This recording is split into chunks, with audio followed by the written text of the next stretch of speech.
then now we're trying to course correct because it's like, okay, I wanted you to feel heard. I wanted you to feel loved. I want this to be this. I want your childhood to be, you know, so colorful and blooming with flowers. And then you create what you create, and then you try to reel it back in, and it's too late.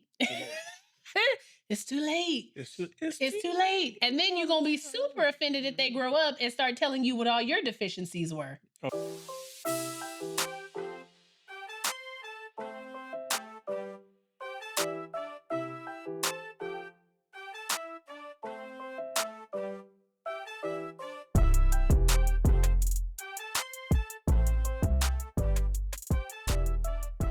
Everybody, and welcome back to another episode of the Life of Dirty podcast.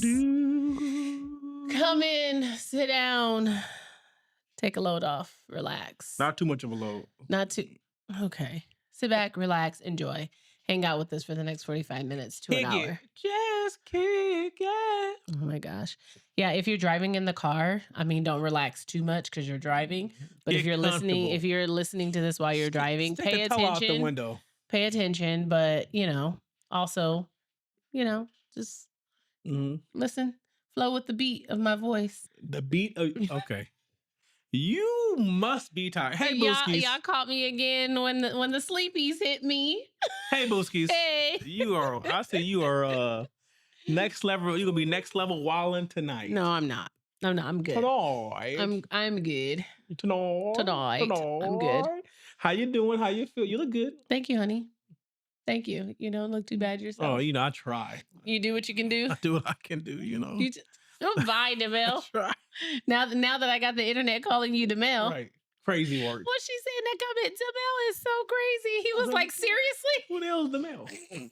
Okay. My mama don't even call me DeMel. I was like, now that everyone knows that my husband's middle name is DeMel, they spell it wrong, but... Yeah, well, they spell my whole name wrong, so it don't matter. That's true. You're right. How you doing, Boosie? How's your week? I'm good.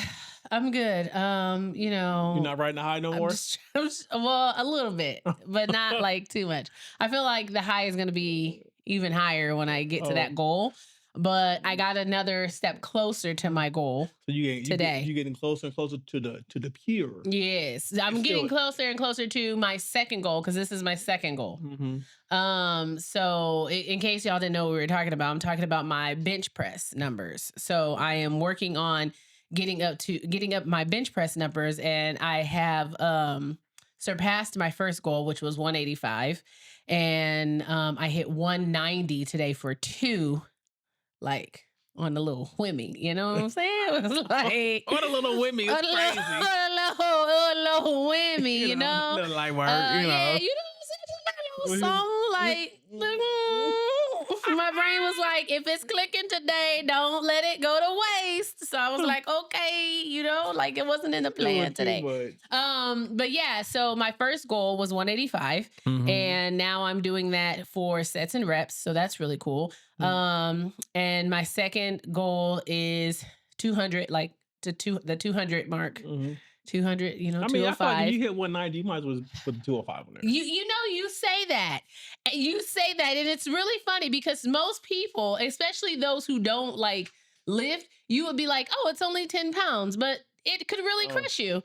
Like, because I added, 10 pounds to incline today, and I was like, wow, my confidence was really high. And then I added 10 pounds, and I was like, well... Time to sit my ass down. Let me sit my stupid ass down. But no, so I'm working on getting to the second part of the goal, which is a 200 bench. And then I'm just trying to get 200 squat. The third goal is 225, which is 2 plates. 2 pizzas on there? Two. When we get them 2 plates on there, y'all, I'm gonna be quiet. Am I doing employee?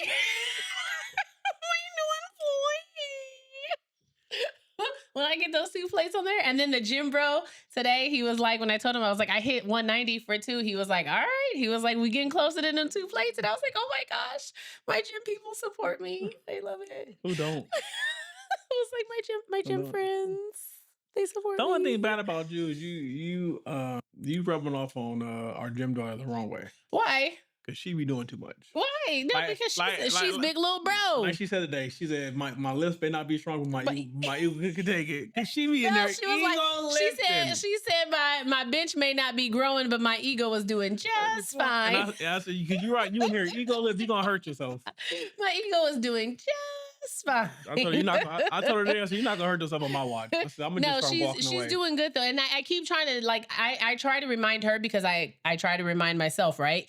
I was telling her, remember how bad you wanted a plate and you thought like when you got to that plate, like you was going to be good, right? I said, and now that you hit the plate, now you're no longer satisfied with the plate because now you just want to rip the plate. I said, before I hit 185, I was like, if I can just put a 25 on there, like my gym sessions would be and feel a lot better. And then I hit that and I was like, right.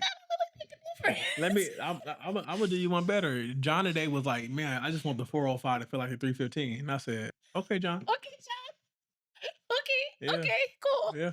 That's cool. Yeah, but do your best. But you know what I will say, and that's what when I was trying to tell you today, about, I guess, as you're building muscle, it's sometimes difficult to like I'm not conscious or aware of when my strength, I guess, has increased. But then when I become aware of it, it's because of how the weight feels. Mm-hmm. So like when I was doing the 185 today, like I started at 185, right? Because me, I'm good for starting at a place that I know I'm gonna be able to go ahead and rep it out and get a little confidence booster first, right?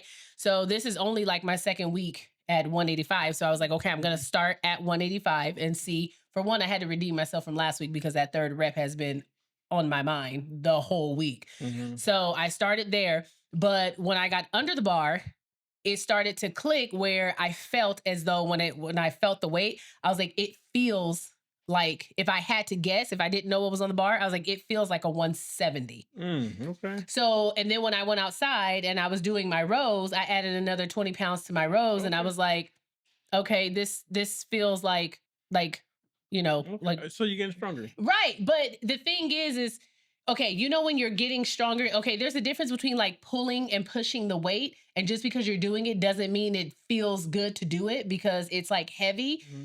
I was able to push the weight, but also feel like, okay, that's starting to feel a little light. Not light, but easier. Like the weight is feeling easier. Like when I did my pull downs today, I was like, okay, that's starting to feel a little bit more smooth, So then that kind of like lets me know too, okay, you do need to crank it up a notch. Challenge yourself. Right. So I'm not gonna do what you want me to do next week. You want me to just throw 210 on there and just shall we go? and just go. Oh. He wants me to be at 265 already. Shall we go? See how it can go either way. It can go either way. I'm not gonna do that. But yeah, so that was a pretty good highlight of my week. And then baby girl had a competition this week.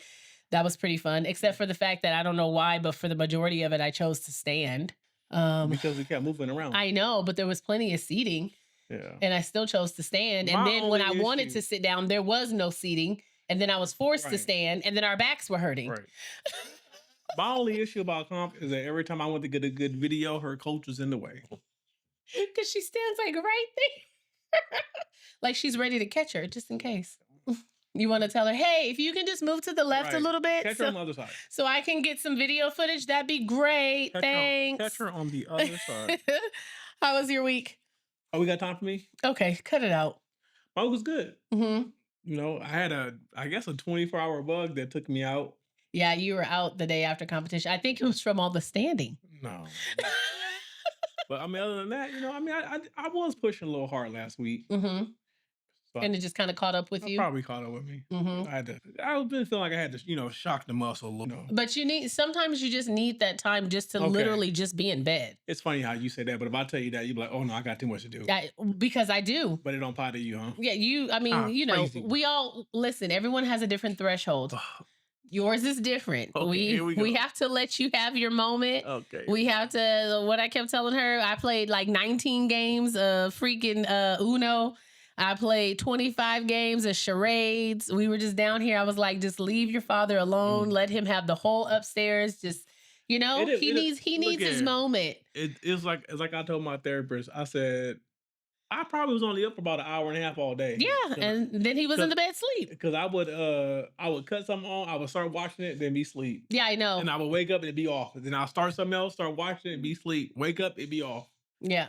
You know, but it is what it is. And then you had took some medicine. So then once you took the medicine, I was like, oh, he's out for the count. I took some of that tussin. Yeah. And then I had to sit there and do you like I do her, because when y'all don't feel good, of course, that puts me on guard. And so I had to check your forehead and your nose all night. Forehead and nose. Forehead and nose. I'm not going to skip over fast. I took some of that tussin. Okay. You didn't take any tussin. You took Dayquil. No, it was Robitussin.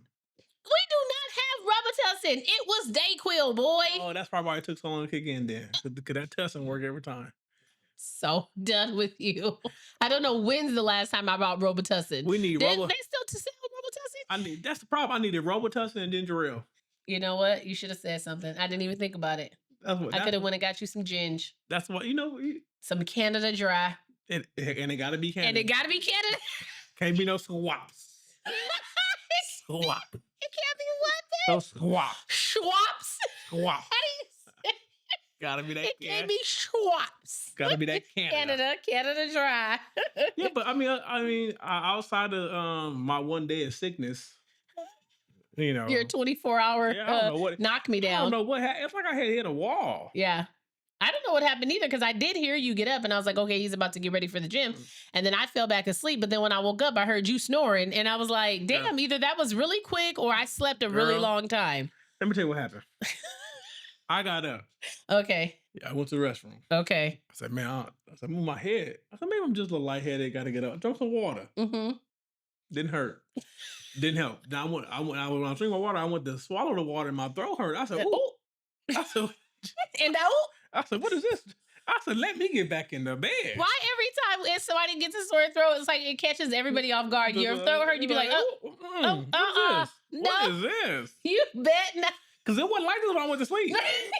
So what is But then again, you also sleep directly under a fan. Don't come for me, okay? Me and my fan go back a long time. And that's why your ass be waking up with a sore throat. Look, my fan been in my life longer than you. Oh my gosh. So don't think you're gonna replace it. Oh my gosh. But overall, it was a pretty solid week, you know? Yeah. I too did hit a PR today. You did. What did you hit today? I don't go around, you know. You just did. I just did. You just did. You know why are you trying to cover me? You just did. I just wanted to impress my wife. You know, say, hey, I can lose some weight too. Okay.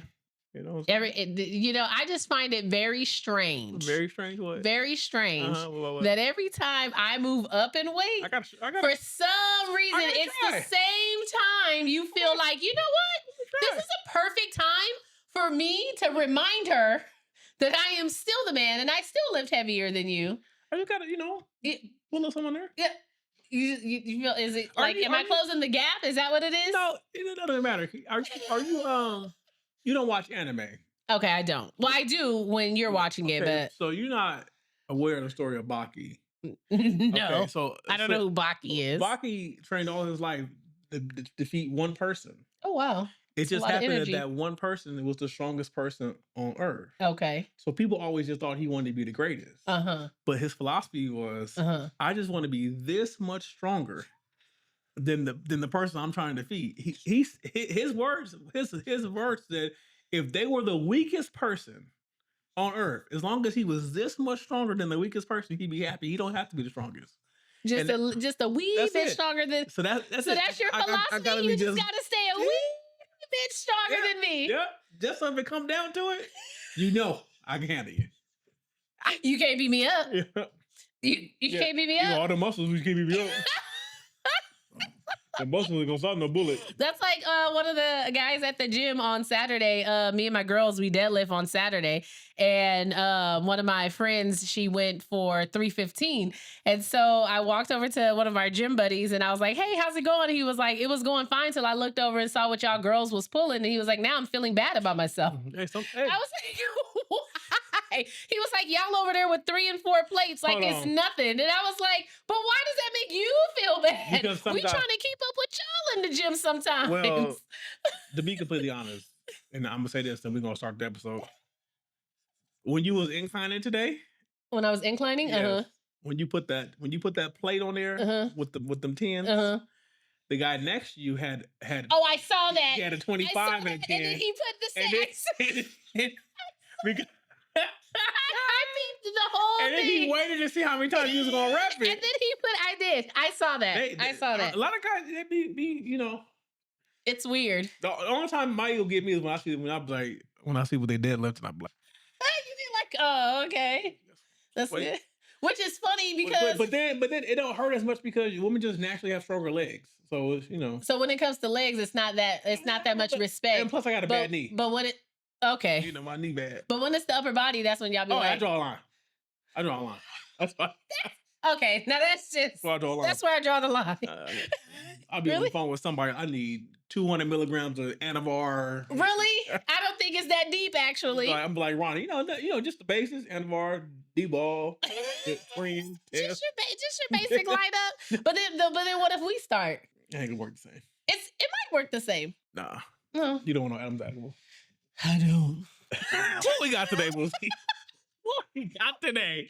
Oh wait, me and PJ, that's our gym daughter. Me and PJ, we always be looking at we call him Big John. Shouts out to Big John at the gym. We always be like, dang man, if we could just bench press 4 plates like Big John. No spotter. No spotter. I said, girl, we would look ridiculous in here benching 4 plates. No I spotter. said, just so you know, that is not on my goal list. Oh, you didn't see him in Old Boy today. I did. They were larging pressing 13. Oh no, I saw them. I saw them. Y'all niggas have won. Leave. You won the competition. And then Homeboy was like, yeah, I don't even, he was like, I don't compete or anything. And then I asked Old Boy, I said, Old Boy was talking, and I was like, man, he must like have like a regular. I said, man, what do you do? He was like, oh, I drive trucks. Why are you lifting all these weights? Because it feels good. Lifting weights make you feel good. Like whatever endorphins or whatever chemicals that it releases, like in the muscle, it's like intoxicating. Also, quick note: all the strong people in the gym are nice. I'm be dead serious. Anybody in there I've ever seen push some weight, even Quadzilla. Yeah. You know who Quadzilla is, right? I do. We talk about him all the time. We just be looking at his legs. I said, that boy, he got some quads. I call him Quadzilla. He the one that be wins. He the one that be paw squatting a 5 plate. Yeah, he wins. He is the nicest guy if you talk to him. I know. I'm just trying to get up. Bro, you won. You won. You don't have to come every day. You won. You can cut down 6 to 3 days a week because you won. And it be the guys that's struggling to hit what my wife hit that be the douches. I'm like, you don't even lift enough to be angry. Like the one who didn't want to switch benches with me because So really quick story. There's a certain bench. There's a certain bench that I like to use at the gym. I like to use at the gym because they have a row of benches that face directly to like the cable machines and the treadmills. And you know, when you bench with your legs open, right? Yeah, you do. And so then the other side of the benches, they open up to like the squat racks and people's backs are usually, you know, where your crotch would be. And there's like 2 machines that faces your crotch, but that's just 2 people who don't look up. So anyway, I like to use the one on the back end that faces the squat machines because I don't know, like, my crotch is just like right there. And then, you know, it depends on how my sweat is that day. Sometimes it just looks like I've peed on myself the whole day. And so there was a guy who was using my bench, my favorite one.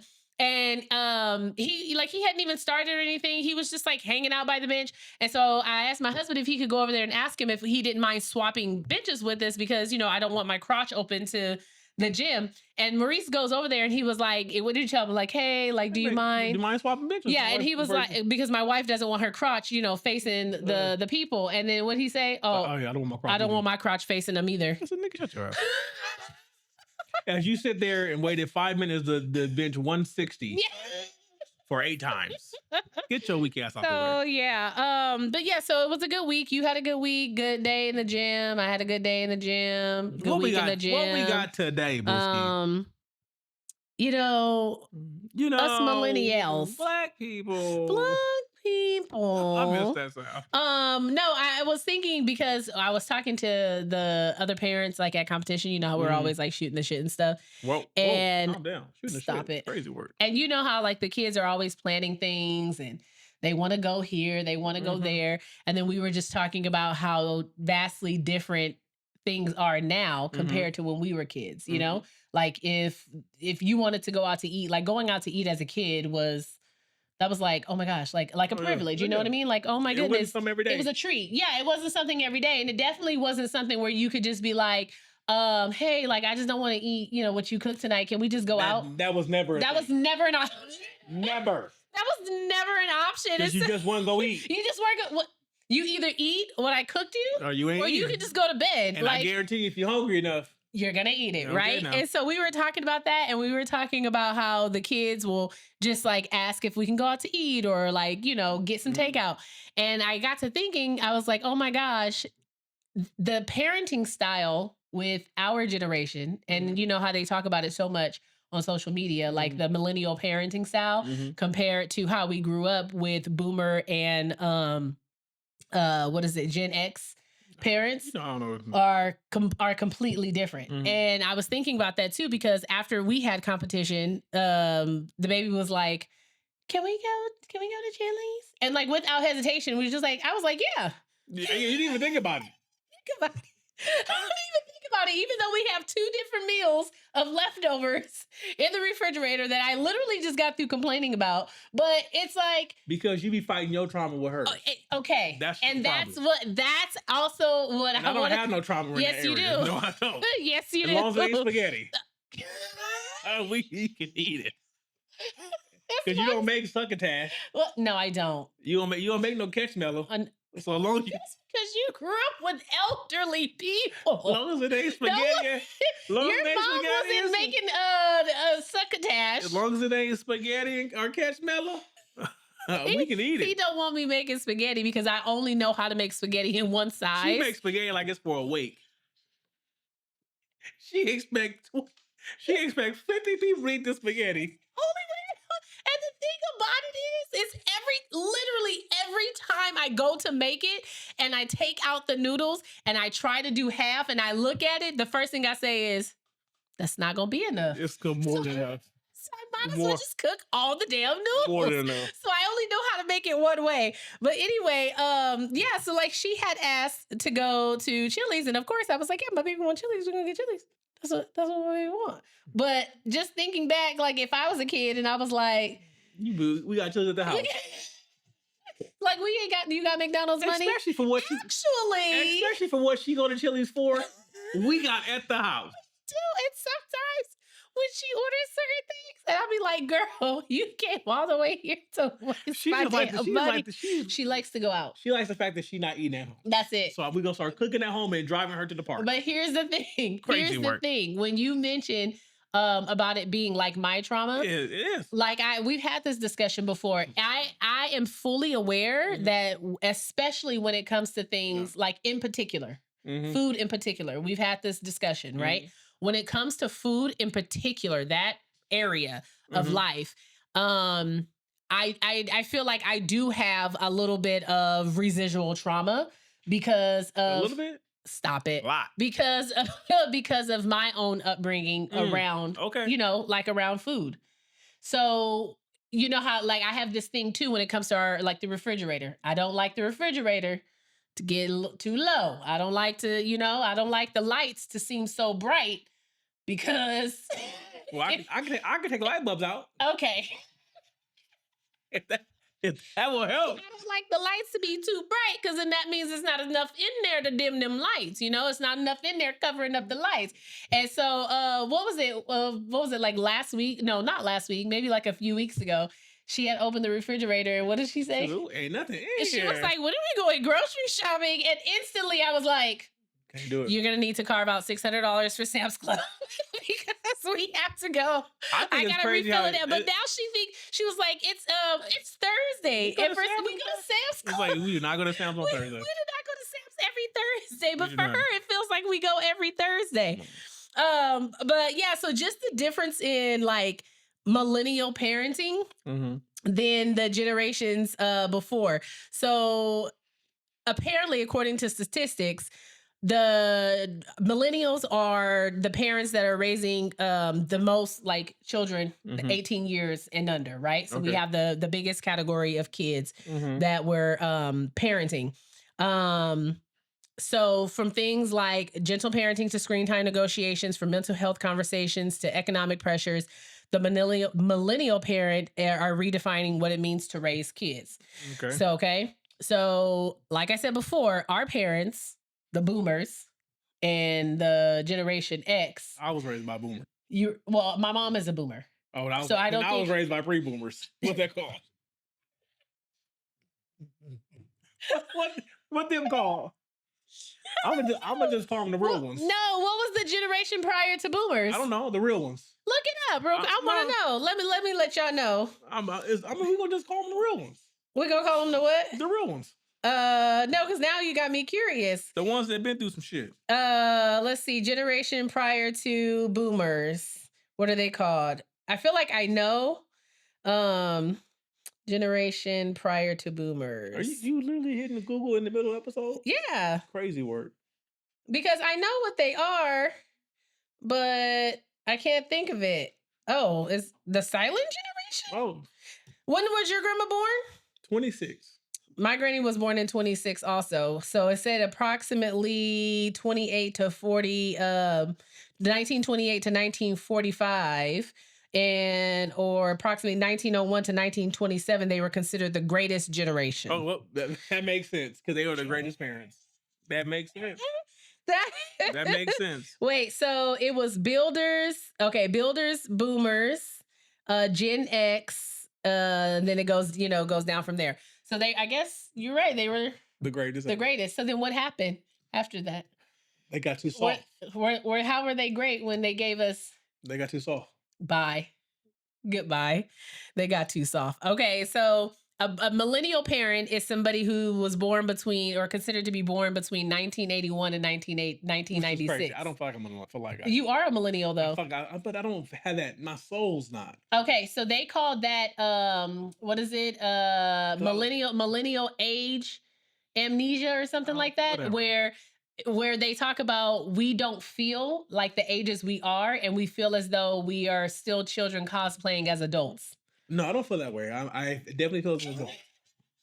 I am definitely an adult. I'm definitely an adult because the bills have my name on them. The amount of fires I put out daily confirms to me. You're definitely an adult? I'm an adult.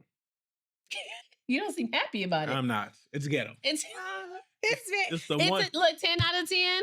Would not recommend. It's the one hood I never really wanted to wander into had I known where it was. Okay. Yeah, but you couldn't wait to be an adult. I didn't know what it was. Okay. You just knew that. I think it's the allure. It is. You think you have freedom, but you don't. You don't. Exactly. It's the opposite. That is the thing. So like, what was it? Our daughter, she always says, you get to do whatever you want. I said, girl, I really don't though. I really don't. And here's the thing. Even if I did, the consequences would be so severe for the things that I want to do, dear, that it wouldn't even be worth it. Because we wanted to go to that concert, but we had nobody to watch you, so we couldn't go because we didn't want to be bad parents, leave your ass in the house by ourselves like our parents. Like our parents did. Exactly. Because we got left home alone. Okay, you know what? But that's another difference in the generations, right? Yeah. I feel like when we were growing up, there was this sense of expected independence, if that makes sense. Oh, you definitely had to grow up. You had to there was like no choice. They weren't going to hold your hand. They weren't going to hold your hand. And I think we need to get back to that today. Okay, so that's what I was going to say too. Stop holding these damn kids' hands. I feel like I feel as though like how you talk about parenting from trauma. I think when it comes to how we were raised from the generation before us, there were key points in our childhoods that we wished we could change. And there's a lot of parents trying to be the parent that they thought they wanted or that they wish they had, right? But I do think that there's a lot of overcompensating, right, with our children sometimes. Okay. Because of how we've interpreted our like pains and traumas from our own childhoods. Okay. You know, when it comes to like the emotional attention, when it comes to things like discipline, when it comes to things like saying yes. Because we also we have this whole idea of ensuring that they have this childhood that they can be children in, and that they don't have to grow up so fast, and that they can make their mistakes without us reaching down their throats and making them feel like crap about it. Hell yeah. What were you gonna say? What were you gonna say? I don't think that's the way. Okay, but I say all that to say I have 8 years of data. Bye. And it's backfired. It's backfired, guys. No, but I think that it if we still need a balance. Okay. Right? Because everything that was in our childhood wasn't bad. I had very little bad. Right. It wasn't bad, but I'm talking as far as like upbringing, right? It wasn't necessarily bad. Could the deliveries have been a little different? Maybe. There could have been a lot less like threatening, a lot less yelling, a lot less physical and corporal punishment. No, I think that's all was necessary. Okay, that's crazy coming from a person who doesn't discipline that way. No. So you say bring all that back, but you wouldn't dare. No, so that's wild. I would have you do it. No, but I don't. That's the crazy. Okay, so it's funny. Let me tell you why I don't do it. Okay. Go ahead and explain. Because I have a daughter. Mm-hmm, mm-hmm. I don't want to put my hand. Now, if I had a son, you still wouldn't. That little nigga. You still wouldn't. I would. You wouldn't. I would. Oh, it'd be different. You would not like me. You'd be like Julie, and I'm like Eric. The sun is bothering you, baby. And I'm like, boom, boom, boom. You would beat, not. bop, boom, I would. Bop, boom, I would bop, not. bam. I would not allow you to beat my son. You can't beat me. Listen, really? You can't beat me up. I will try if it came to my son. Okay. If it came to my son, you think I would sit there and let you beat my son? That's crazy. That's crazy that you think. That's crazy. You think you married that type of woman? I think that's what's baffling. I mean, I wouldn't beat him. Okay, but I would definitely correct him. Oh, correct him is fine. Yeah, I'm standing back because he needs to be a man. Sometimes as a boy, the physicals what makes you remember. Ooh.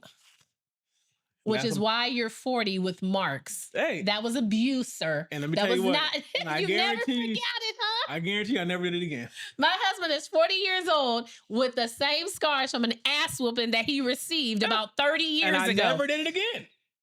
It worked. That was fucking abuse. I've never been arrested. I have no record. Absolutely not. That was never fucking been abuse, in trouble dude. with the law. That was abuse. I don't care. There's plenty of people who don't have the remnants of their ass whoopings from their childhood who still don't have records. Want to do it?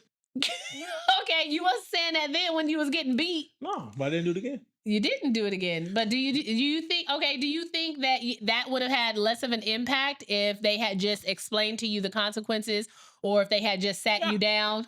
What am I talking about? Come here now. That's what I'm saying. Like, I know who I was. Do you think you would have had the same? It would have had the same impact if they had not whooped you? No, I don't think it would. Well, I don't want to say whooped you. Had they not abused you? I wasn't abused. No, I don't think it would have. You don't think so? No. You think you would have done it again? Yeah, oh, definitely. Unless you talk to me, I could take a lecture. And when you're done, I'm gonna go back and do it again. I can take a lecture. You ain't said nothing but some words. Right. I was always taught sticks and stones. And this is why I feel like we have to talk to her many, many times again. Put them balls on her. Let her remind. Put the what on her? The balls. The balls? She had the balls for her. That's her problem. Oh, bye. That's her problem. Let's see. So, some defining statistics for millennials. They are also considered the most educated. Prior, like in parents, like as far as parents from the previous generations were considered to be the most educated. My grandparents had a 3rd grade education, so by the time I started high school, I was technically but that's a sign of the times too. I wasn't smarter, right? I was just more educated. Yeah, you were, but that's what it says. Yeah. More educated. One thing that stuck out to me was the average age for first time parents is higher than for previous generations. Well, yeah, because we know how hard it is in these streets. We know how much it costs. So we delayed the process. I feel like we're one of those couples who delayed the process. I feel like the boomers we gotta have these kids so they can take care of these kids. What do you mean? Oh, like their siblings? Yeah, the more I have. Yeah. Well, I don't think it was that. I think it was like from the previous generation, like our grandparents, like how my granny told me one day. My mom is the baby of 10. And my granny used to tell me before we had kids, because, she was holding on till we had kids and wanted to know when we was going to have kids. And then she told me every time my grandfather came home, she was pregnant. She said people used to say he must keep his pants on the bedpost because You stay pregnant. My granny was pregnant like every other year. She was pregnant. Hey, she did what she had to do. And she told me, that's just how we had kids. Like when you get married, the expectations that you start, like from there on, you start growing a family. That's how it was. And then y'all women wanted careers. Okay, we're not getting into that because we're not getting into all that because we're gonna have to do a whole separate episode on that because I believe in a woman's right to choose. Okay. I also believe in a man's right of choice. Okay, I'm not doing this with you.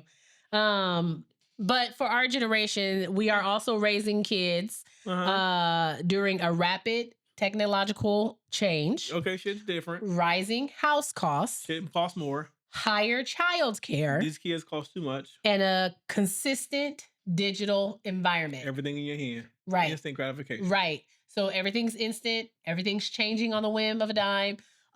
They said something like 80% of kids in the US that are being raised by millennial parents have access to the internet and have access to some type of digital format. Yeah, crazy work. So when we talk about like, we do our best to try to monitor the amount of, I guess, like digital input she gets. But the other half of me is like, but this is also the world she's growing up in. So it's like, I don't want to be introduced to it at this point. No. When we speak about that, it's mainly like social media, right? Like we don't want her to be exposed to things that her brain is not developed to understand at the moment, right?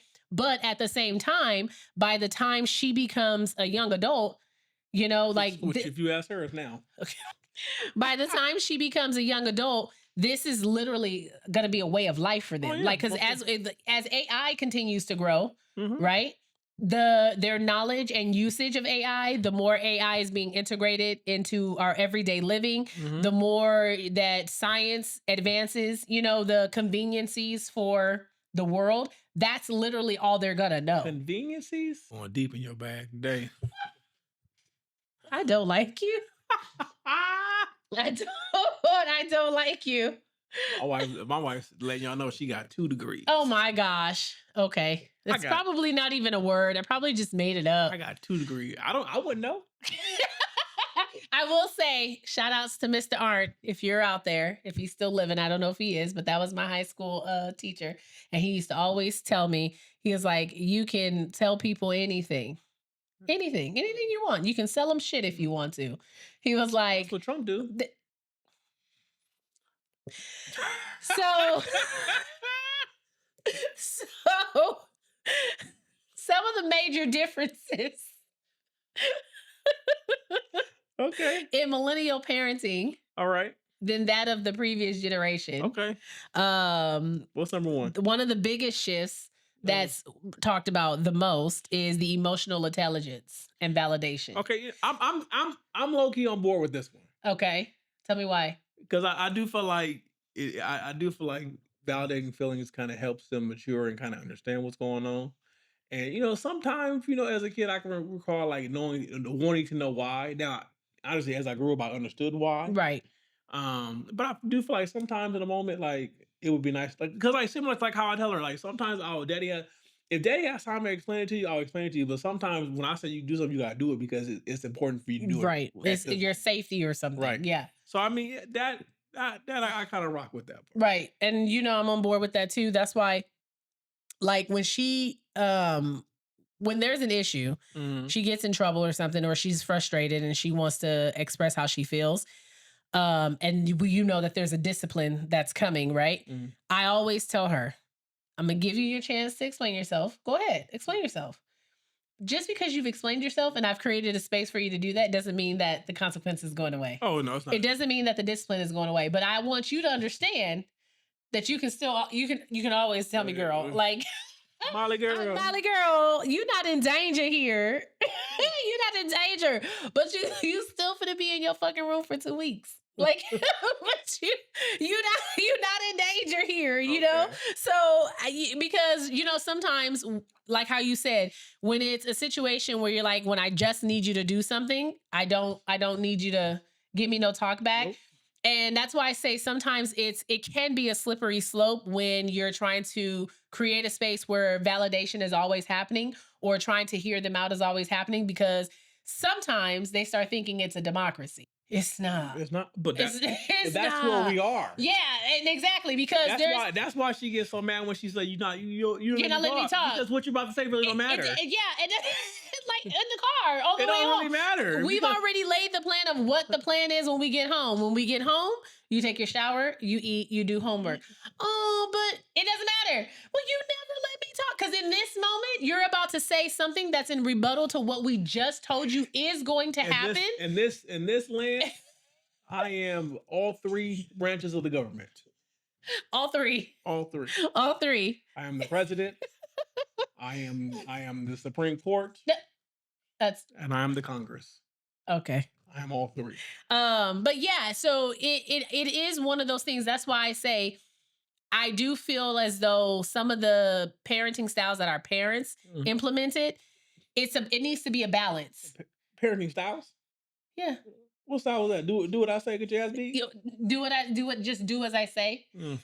There needs to be some good, I think there needs to be some good balance between you do as I say or what's asked of you, and when the time permits or when the situation permits, like, yes, tell me how you feel. I want to create a safe space for you because I want you to be able to talk to me. Yeah. I want you to be able to come to me and know that your feelings are not going to be used against you or weaponized against you, or I'm going to be so upset with the decision that you've made that now you're terrified to come to me. And you only want to come to me when you've got yourself in the shit. Yeah. I want you to be able to come to me before the shit happens so that I can try to guide you, course correct a little bit and let you know, hey girl, just a friendly reminder. I haven't been 45 or 50 my whole life. I was once 16. So what usually happens at this age, you know what I mean? Like, I understand all that, but let me tell you where that road leads. You know what I'm saying? So it's like, I want to create that lane for her, and I'm sure most millennials are the same. You want to create that safe space for them, but they also need to understand that you are the parent. You're the authority. I'm the dictator. Yeah, you're also going to do what is expected and required of you to be in this household because that's literally just how it's set up. Keep my picture above your fireplace. Okay, Maurice, I'm not doing this. Studies also show that millennial parents are the first to move away from physical punishment. Now, I, for one, don't think this is a good trend. Okay. Says the person who doesn't use physical discipline. But okay, go ahead. Because some of these kids need their ass whooped. Some of these kids need their ass whooped. You think we've gone a little overboard with it? I'm looking at you, Gabrielle. Okay. You're not going to talk about my niece like that?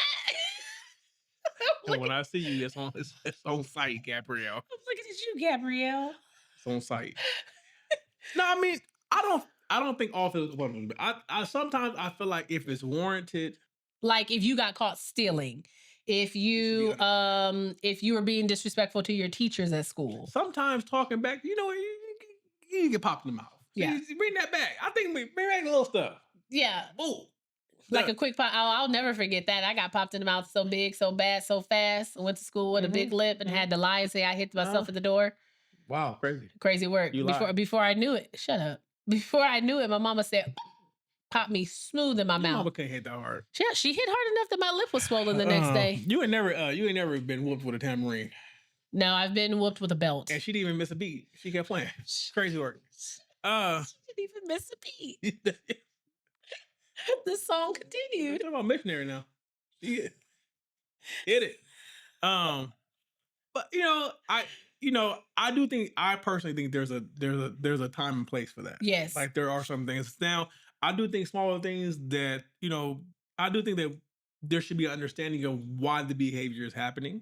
Yes. But at some point I think the consequence has to equal the same amount of weight as the offense. Yeah. Yeah. Because I like that you said that when, the part of basically knowing why they're doing something, right? Because kids can act out for various reasons, right? And maybe they don't feel safe or maybe they're anxious about something. Because I know for me, there was always this thing kids don't get stressed out. Kids don't get anxious because they're kids. And I feel like in the older generation, a lot of them had this conception that your life is so easy. What do you have to worry about? You eat my food that I pay for. You sleep in the bed that I bought you. You live in the house that I pay for. What the hell are you stressed out about? But kids do get stressed. The expectations you have set. Right. The guilt that you're making me feel for being born. How about that? Because I didn't ask to be here. So and now I see I'm the faults of all your faults. And now here I am paying taxes. Bye. I don't even know what taxes are. Send my tax bill to my daddy. Send my tax bill. I didn't ask to be here. That's crazy work. You making me feel guilty for being born. I didn't ask for none of this. But yeah, I do think it's one of those things that you should, you should know or try to investigate where certain behaviors are coming from. Because just like adults have their way that they act out. Oh, you talking about yourself now? I am an adult. Oh. I know there's ways I act out. Oh, yeah. Oh, yes, there is. Some good, some bad. Yeah. I got tendencies just like everybody else. Yeah, you do. I got vices just like everybody else. Yes, you do. Okay, Demel, I'm not doing this with you. Millennials are raising the first fully digital generation. This is true. And it is making it challenging. Because these kids don't know what it's like to have to go down there and check out an encyclopedia. A lot of kids, believe it or not, they don't know what an encyclopedia is. We had to actually read books for our research papers. Yeah. You Ask Jeeves could only give you so much. Ask Jeeves didn't know. Ask Jeeves didn't know. Ask Jeeves would point you to the nearest library. These kids now, think about it, they can literally take a picture of their math book. Yep. And the damn AI can solve all and show them the work. It's gonna break it down for them. And I do think to some extent that's to their detriment. Yeah. Because we had to learn. Yeah. And know what the hell we talking about. Nowadays there's so many ways to get around actually knowing shit. Yeah. But I will say to all the teachers in high school that told me I'll never walk around with a calculator, you a lying motherfucker. Okay. Because I walk around with a calculator. You and your phone every day? Every day. Okay, so I saw... And not once have I used a quadratic theorem. Not once. Not once. Now, I have done some geometry when I was laying aside. So you got to do some quick calculations. So that paid off. Okay. The other shit, you know what I'm saying? Never saw it again. And my understanding of statistics makes me actually know what numbers actually mean. And but at the same time, it kind of hurts my feelings because it makes me understand that people don't know what the fuck they're talking about when they look at numbers. Right. And it's supposed to be a universal language. I can show you some numbers to tell you how numbers lie. Because numbers do lie. Numbers can paint a false narrative. Yeah, they can. Of course they can. It's all about context, people. And that's why you should always take your husband back because it's about context. Okay. Bye, Maurice. Oh. Don't start no BS. I had saw, I think it was a Instagram video or something, but the video was talking about how, like in our video games, when we were growing up, video games, if you failed, you got so many levels where it would let you keep trying, but then when you hit that amount of tries, you had to start all the way over.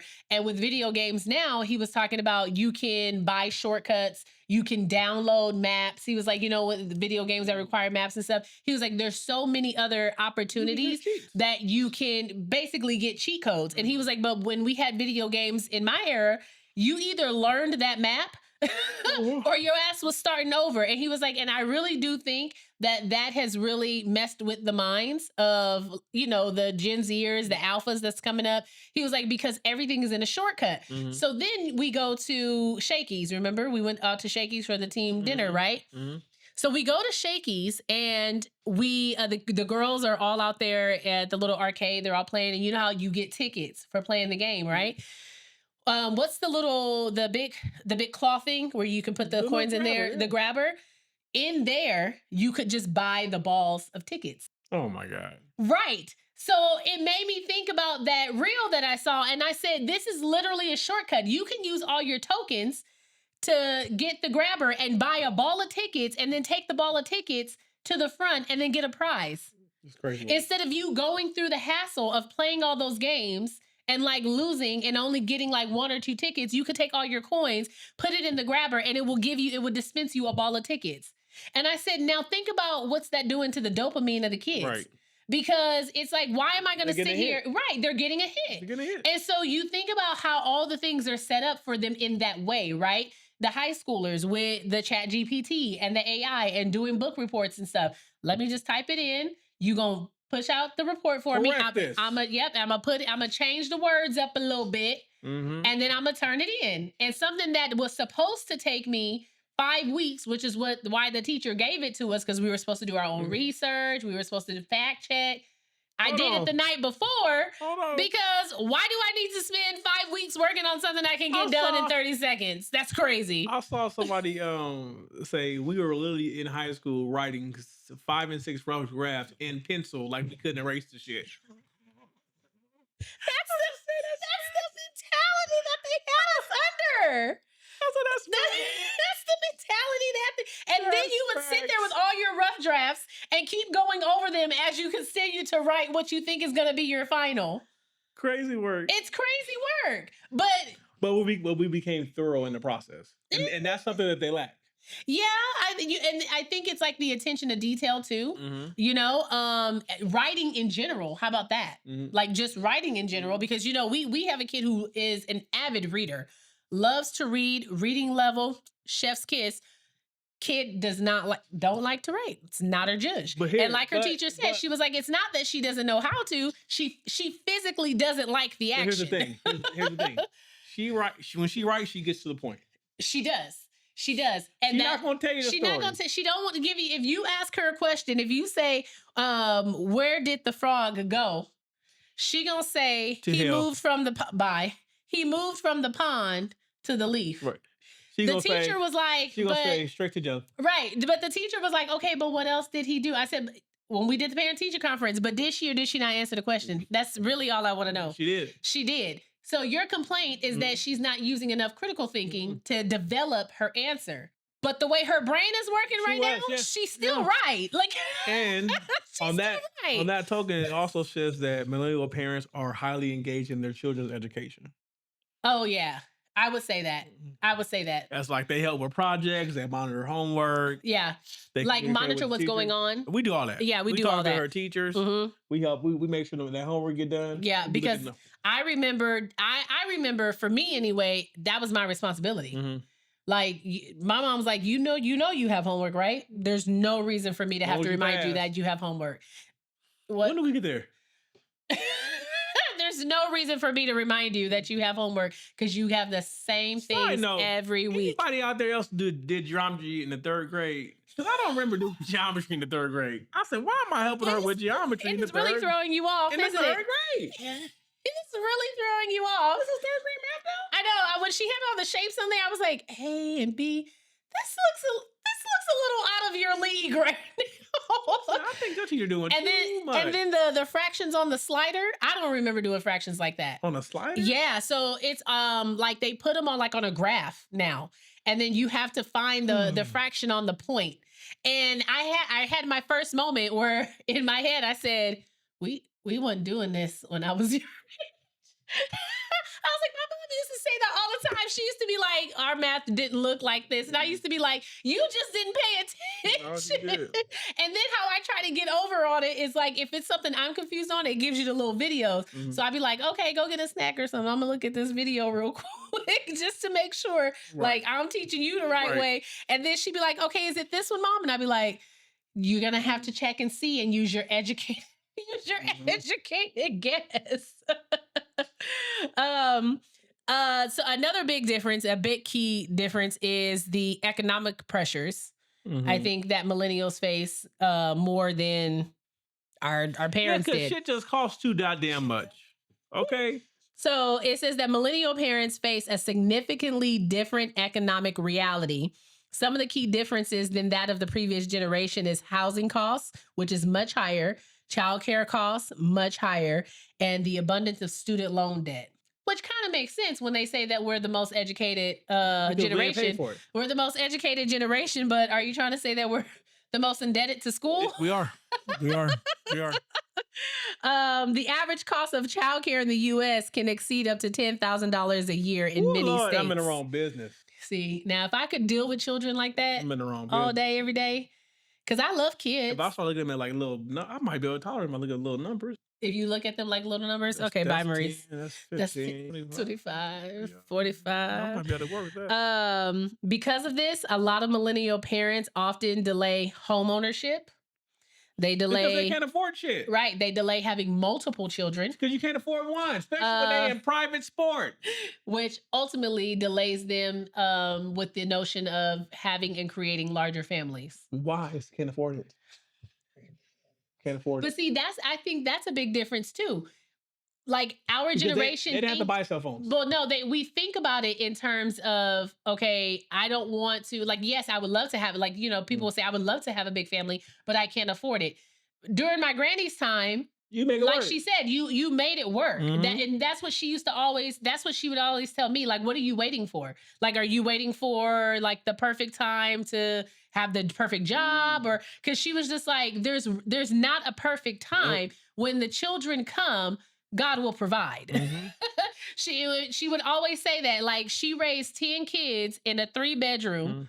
In a 3-bedroom household, okay? She did not work, and my grandfather worked 3 jobs to make a mortgage payment of $146 or something like that. But he made it happen. I wish my mortgage was one. God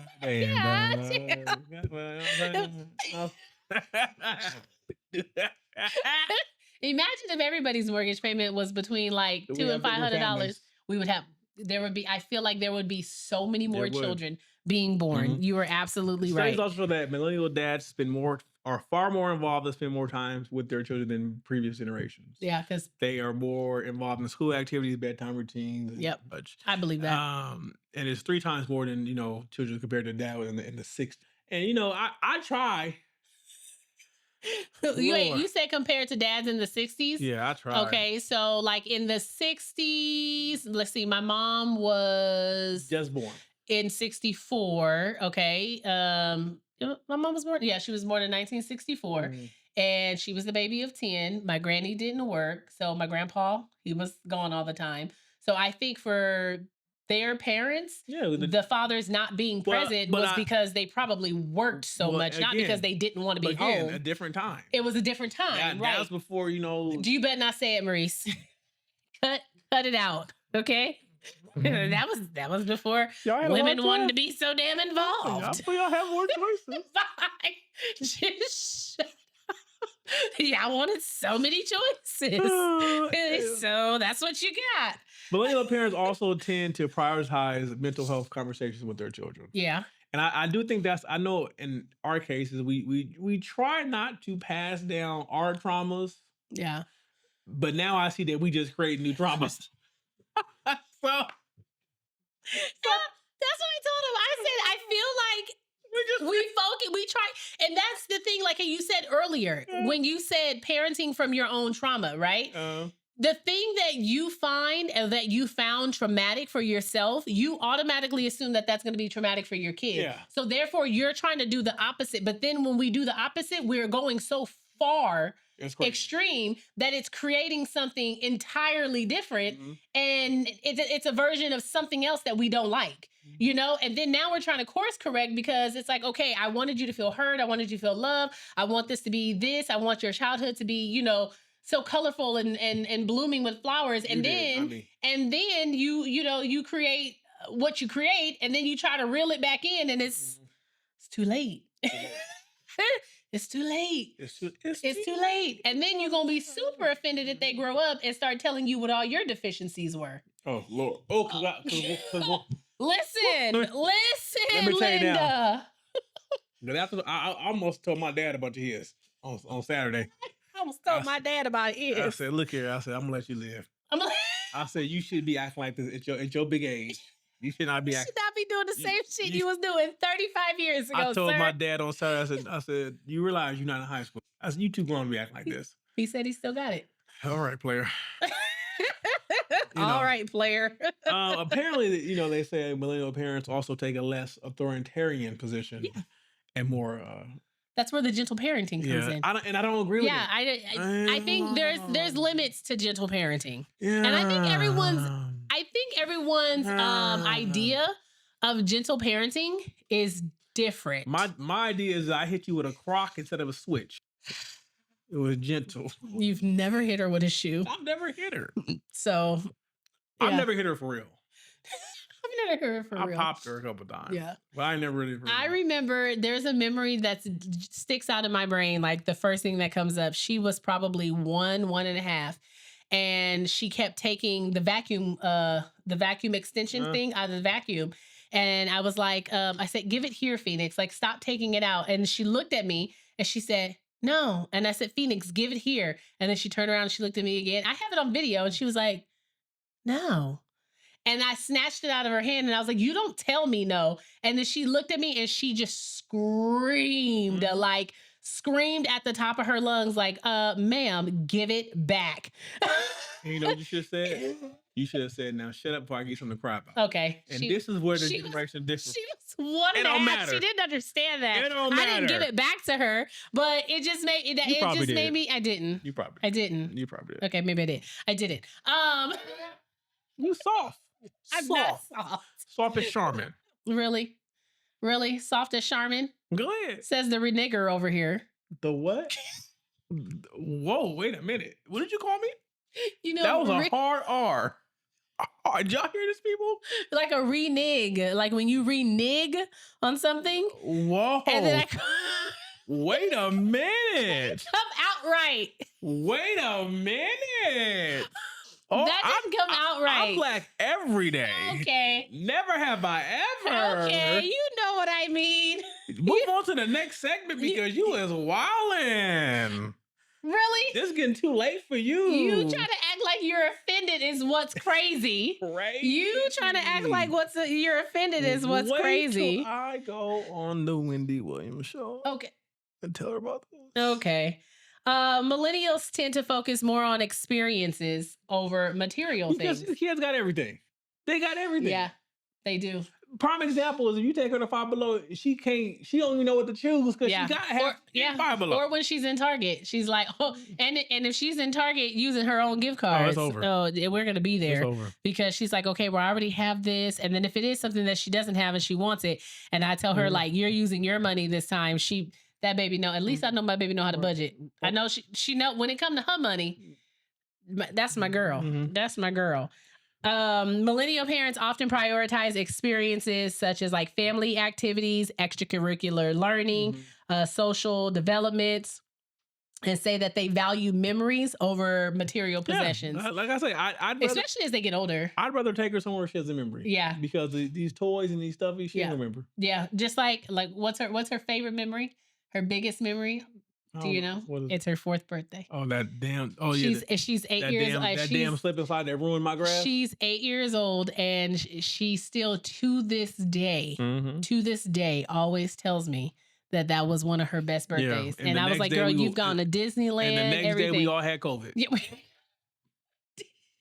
did. Dead sick. Yeah, we did. The next day, we all had COVID. Yep, we had people at the house, and sure enough, got COVID right after that. Tried to do something for her, almost died. Shut up. And then Crazy. Guess who was asymptomatic? She was. Best birthday ever. Best birthday ever. Because baby was completely asymptomatic. Thank the Lord. It also says that the millennials' children are more central to the parents' identity. More sensitive to the parents? Are more central. Oh. Like parents often, their parenting today often consumes more time and emotional energy, which is true. Yeah, it does. Because this, yeah. Because what do I always tell you? I'll be like, it's the emotional. We just dropped her off. God, we got to get her already. Yeah, that's crazy from coming from you. As soon as you get to the gym, you want to go pick her up early? I miss my baby. You want to go get her? I miss her. I miss her all the time. I miss her. Can we go pick her up? I miss her. I'd be like, you can't take her out of school early every single day, dude. As soon as he drops her off, I miss her. Can we go get her from school? We can't go get her from school. You can't keep pulling her out like that. I miss her all the time. I know. I miss her too. All right, guys. We're just going to chop it and head right on to the comment of... Then you're not going to end it up? What? To sum it up? Comment of the week. So, to sum it up, millennials are the best. The 80s millennials are the best. Okay. They gotta be very... The 90 millennials are... It could go either way. Those late 90 millennials. Them people born in the 90s. Put it this way, if you were a kid in the 90s, like if you literally grew up during the 90s, yeah, you all right. Yeah. But if you were born in the 90s, which is crazy because it's only a few years. We're only like a few years apart. But yeah, it still was a different time for sure. The comment of the weeks. Okay, the comment of the weeks, these first couple come from the post about canceling the wedding because her ex-husband who had cheated on her was trying to get back with her. She made him believe that he had a chance. Admitted that he had, right? Do admittance, right? So the first comment comes from Brit_Brat15. She says, y'all was in sync today, one band, one sound. And I said, you know what? Go ahead and hit him with the mumble. Who doesn't love a good drumline reference? That's a millennial thing. See, you got to be millennial on that movie. See, that was a millennial thing. That's because that just went over a lot of people's heads. Right. And this one comes from the same post. This comes from Miss Prissy 319. Be Big Petty. Now look here. You cheated on me. I agree. I agree. Be Big Petty. Big Petty. Big Petty. What else is there to be? Yeah, you cheated on me, and then days before your wedding, you asking to get back with me. Mm-hmm. I did not say I would get back with you, but I didn't say I would get back with you, and indirectly convinced you to call your wedding off, and then told you, you never had a chance. No. You never had a chance. And the last one from the same post comes from Pisces Queen T. She says, I'm Cardi B, pretty and I'm petty as fuck. We all three gonna be single. Cancel that damn wedding. Now everybody's single. She said, I agree. You know what? We're all single now. Like I had said in the video, fuck everything I had just said. Once I had got the rest of it, once I picked up the last detail, I said, now blow the whole shit up. Blow it up. And then walk away. And then when he keeps calling, ignore him, block him. Busted. 2 o'clock in the morning. Bye. Where you been? Baby, didn't you get my message? Two-way. Two-way, yeah. I thought his message. Oh my God. Sorry, I messed that one up, babe. You a lie. Okay. I thought Keisha and Tanya, they was both at home, but I didn't say them though. But the only friends I know. Shut up. Okay, guys, let's see. R2 sits. R2 shirts. Okay, am I overreacting? My neighbor apparently spies on me when my husband is away. Okay, hold on, wait a minute. Okay. My husband took a weekend trip with our kids. During this time, my brother came over to discuss some cognitive decline over our mother that she has been showing. We're in our 40s and our mother is in her 70s. We purposely waited to have this conversation while my kids were away, since it wasn't something that they would be hearing and I didn't want them to worry about. Mm-hmm. Later that same evening, our cousin also stopped by. We had some drinks and our cousin ended up driving my brother home, still fairly early in the evening. Apparently, when my brother arrived, the neighbor was outside and gave him a smile and a wave. When my brother's car spent the night in our driveway, my neighbor snapped photos of it and texted it to my husband with the description of the man who he assumed spent the night, telling my husband I was cheating on him. Okay, now. My husband, of course, laughed it off and told our neighbor that was my brother's car and he left it there because he had had a few beers.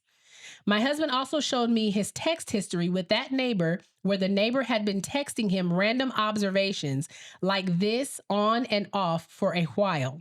At no point does my husband encourage this. He actually told the neighbor several times that this isn't necessary and that he trusts me and to stop surveying me. The neighbor laughed it off and insists that they need to look out for each other. Okay. At this point, I'm feeling creeped out and mad at my neighbor and want to confront him. My husband prefers to just keep at texting back saying, hey man, no need for this, and overall ignoring it. Am I overreacting? I mean, it go either way. It can go either way? Why? It's hilarious. Because if I was like, this is Mario. That's my neighbor. But he wouldn't do it. I don't think he would say it like that, where he'd be like, "Oh, I think Kaidisha's cheating on you." He's very slick when he gets information or wants to get information. Our neighbor, he'll probably text you and be like, he'd be like, "So who's over there?" Yeah, that's what. So you can say, who? That's exactly what. Like, he ain't gonna take no picture of no car. No, he's not gonna do that. But he gonna know the exact description, model number. Yep, he might know the VIN. Yep. That's our neighbor. But he will definitely let you know. He'll let me know. He's gonna let you know. He's gonna be like, "Hey, Murray." He calls him Murray, by the way. He goes, "Hey, Murray." First of all, my name is not Murray. Okay, but Mario is 70. So we let it. I just let it slide. I just let it slide. But he will definitely be like, "Hey, Murray, I saw a blue Passat at your house, like, and it was there for quite some time. You guys had company. Yeah. Were you home? Who was there? Right. Because he knows everything that's happening in our neighborhood. Now, I can say this. I will say this. From a woman's point of view, it's kind of it's very creepy because you're watching her. Yes. For no reason at all. Oh no, it's for a reason. You think okay? No, because he said that they need to stick together, the husbands. Oh.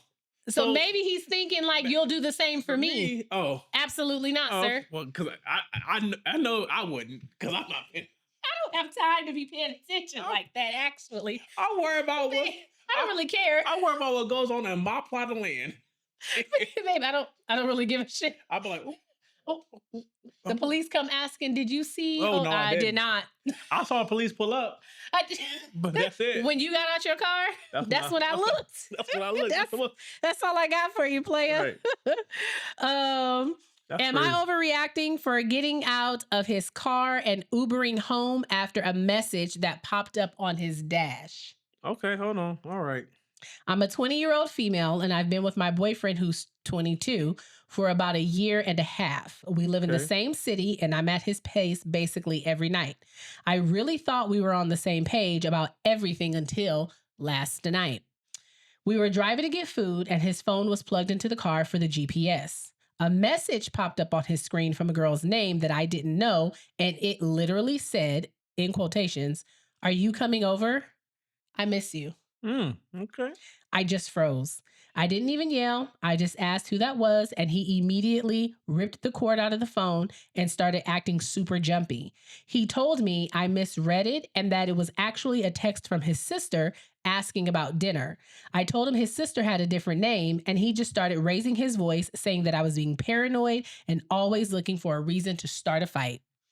He wouldn't show me the phone and kept saying that I was invading his privacy by staring at his screen while he was driving. He literally told me that I'm being delusional and that my anxiety is ruining a good thing. I told him to pull over at the gas station. I got out the car, called an Uber because the gaslighting was making me feel like I was actually losing it. Now he's blowing up my phone, saying that I'm being immature for jumping out of the car and that I'm too unstable to be in a relationship if I'm just going to freak out over a random notification. He's making me feel like I'm the one who messed up, but I know what I saw. Am I overreacting? Am I being too much? Or is he obviously cheating?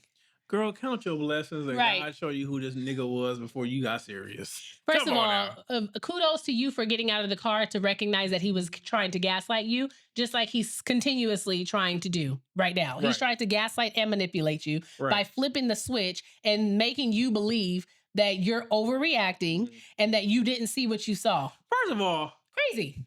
Everything he done was guilty behavior. You ripped the cord out. You don't want her to see the phone. You jumpy. Then you're going to lie on your sister. I hope she's still alive. Right. Shut up, babe. You lied on your sister, so I hope she's still alive. I mean, that's crazy. I don't lie to my sister, but this other stuff. Not serious stuff. Not stuff that would put her karma in jeopardy. That's crazy. I tell people, Latina ate the food. Bye. Goodbye.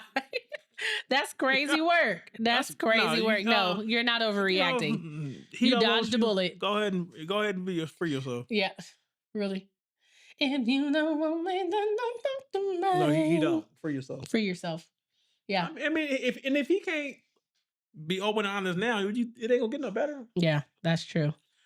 Okay, here we go.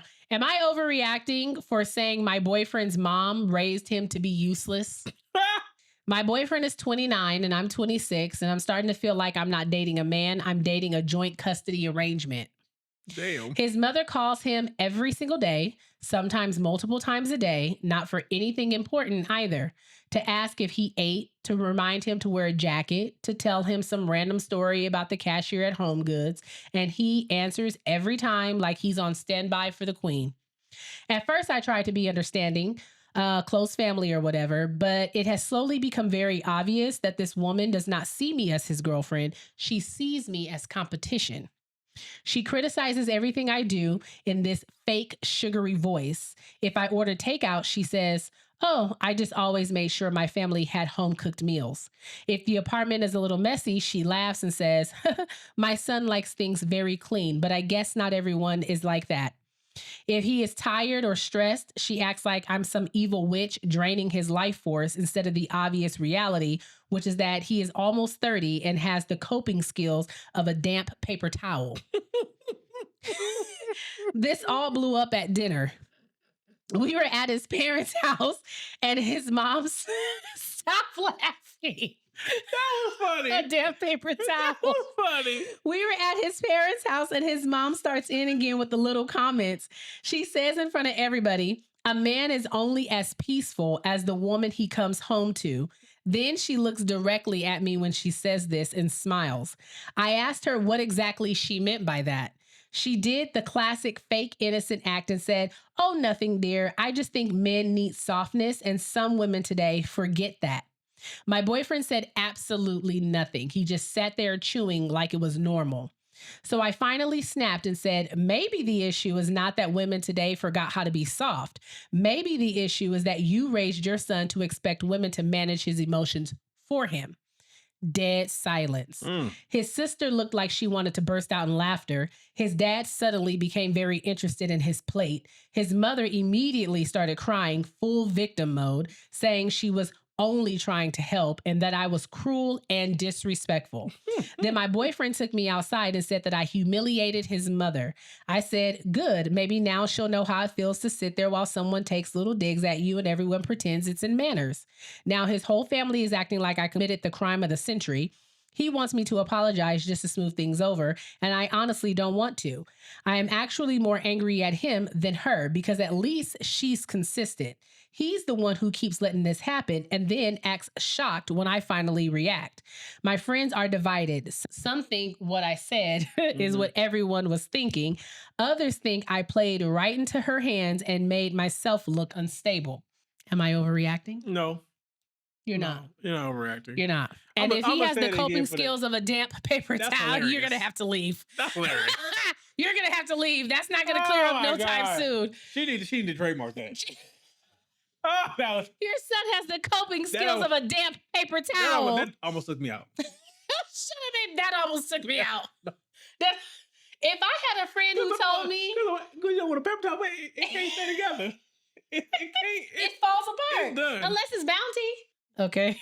Maybe not. I'm going to say this also. I've said this many times. I'm going to continue to say it. If you don't feel protected by the man you with, you should be with him. Yeah. And if he cared about you, he would protect you against all enemies. Both foreign and domestic? Foreign and goddamn domestic. And I can feel that. And this is, I don't say that to say it. She will attest. My mother will attest. I have told my mother about herself when it comes to my wife. I tell her, Mama, I love you, but this is my wife. What she say, go. I don't care if you don't like it. I don't care if it's not what you believe. It's not your point. Because when you leave, I'm still here with her. And I'm trying to get what she got. I don't want what you got. Okay, bye. I'm trying to get what she got. I don't know what you have. I want what she has. I came out of that. I'm not trying to get back in. You know what I'm saying? That's creepy. I'm not trying to get back in. That's creepy. So, and again, look here. I feel like them two things. I feel like as you know, as a boy with a mama, mothers always feel like there's no girl that's good enough for their sons. Yeah, I feel like they all go through it. How you feel is exactly accurate. She probably feel like you ain't the one, and that's why she's saying that shit. Because if she loved you, Lord, like the way my mother talk about her now, like she the best thing since sliced bread. I love my mother-in-law. But before I had to put her in her place, she couldn't stand her. So, you know, It is No, what it is. she when she realized that I wasn't going anywhere. Oh, is that what it was? That's what, and I think it's probably part of that too. You know, my best friend and her in-laws went through the same thing. Like, I think we've talked about this before. There's like this overprotection when it comes to mothers and boys, right? So like when we were talking to our friend Julie the other day, you know, and she was telling, she has 4 girls, but she was telling us, she said, "Oh girl, like if I had a boy, he would be in a glass bubble." Like, I was like, "But why?" She was like, "Cause that's my son." She was like, "I wouldn't even let the sun like get to him." She was like, "That's my son." She said, "My son would do physical labor." Yeah, that's what she said. She said, "If my husband tried to pass the family business onto him," she said, my son doesn't do physical labor." I said, "What?" She was like, "Cause it's my son." And I'm like, "But because I don't have a son, so I don't know." I don't know if I would be that way. Yes, you would. And it's maybe the dynamic is just different, like how it is with with men and their daughters. You know, that's maybe what it is with women and their sons, and they just want. You know, like how men know how boys can be. And I think that's why they're a little overprotective when it comes to having daughters. And I think because women know how girls can be. And it's like, you're not going to come over here and screw up my baby life either. You're not going to hurt his feelings. You're not going to play with him and toy with him and use him for whatever you are, because I know how girls can be. And I think that's where that comes from. So part of them is like putting them through the test. Like, if you can deal with it, let's see how strong you are, you know? And then other ones, they probably just downright, they don't like you. Yeah. And they just don't like you because you're another woman in his life. And now you're taking his attention. And now he wants to spend time with you. And now he's buying you things. And now he wants to spend time, money, and showering you with the world. And it's like, but I've been his number one girl for his entire life. And you're not. And now you're not. I mean, it happens. You know, Kaisha was my number one forever. And then she gave me a daughter. Oh my God. Now she's 1B. And what the fuck? And she hates it. She's 1B. 1B's not bad. Don't get me wrong. You're still one. But you're sub 1B. 1B. 1B. Okay, babe. This has been another episode of the Life After I Do podcast. If you're not doing so already, you can follow us on Instagram, Facebook, YouTube, TikTok. Also, we have a Patreon. Do we? So if you want to become an official Booskies, you can head on over to Life After I Do podcast. Is it /Patreon? I don't know. I don't know. Click the link in the bio. Click the link in the bio to support the pod, and to become an official Booskies. Okay, so all the fun perks of discount on merch when that drops, exclusive content coming your way. You get exclusive hour 2 cents and reactions, all the good stuff. So follow us over there. Become a member. And side note, this has nothing to do with the episode. Matt Denimon, how do you say his name? Denim. You probably not gonna hear this, sir. I need books 8 through 15 today.